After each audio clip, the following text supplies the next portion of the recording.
Hi, it's Alex Biggs from Drum Bass, and today I want to quickly go through how I set up all the routing within the DAW using the SSL Big Six. So I'll show you how I sort all the channels out and assign all the buses to the SSL Big Six to get it working. And don't forget, with this you have to download the driver off of the SSL website. So that's the first thing I did, was download the driver, made sure that was all connected in. Then when I went onto Cubase and got it, it just found it, so it was perfect.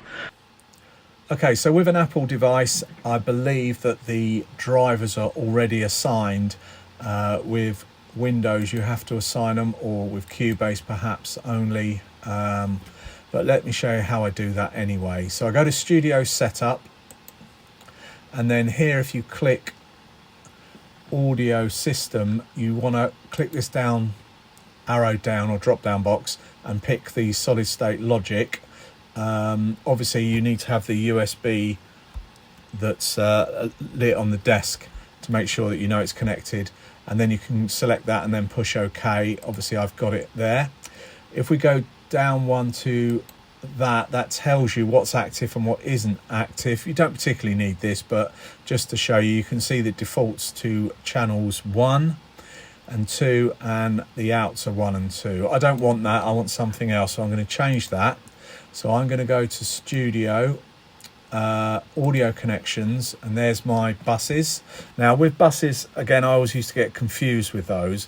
Think of your channels as people on a bus. So basically wherever you want to send your channels, you assign them to a bus, and that bus takes that route to whatever path it goes. So keep thinking that each channel on a bus is basically a person on a bus. All right, okay, that sort of helps me get my head around it. So what we're going to do is the inputs, we'll come to that in a minute. The outputs I'm going to change, and these are all the ins and outs of the desk. So we've got 15 and 16. So if we have a look, sorry, that didn't work, there we go, 15 and 16.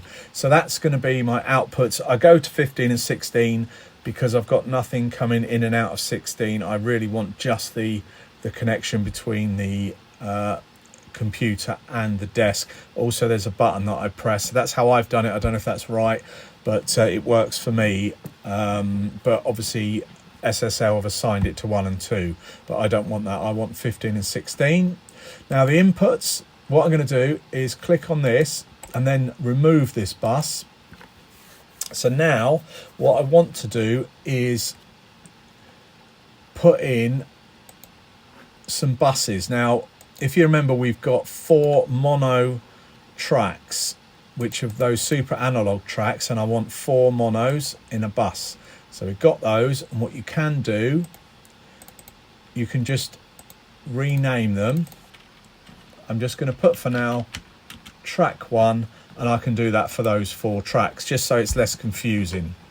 Now I'm going to add another bus, so we have 4 stereo tracks, and each of those have got 2 in them. So I'm going to do 4 of those, add that bus, and there we go. You can see it's already assigned 5 and 6, 7 and 8, 9 and 10, 11 and 12 already for us. And then I would rename these probably 5 and 6. Let's put tracks 5 and 6. Again, that will save confusion.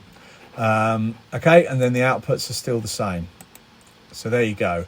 Now if we close that down and then we go to add a track, so I'll do a right click here, add audio track. So we want 4 mono tracks.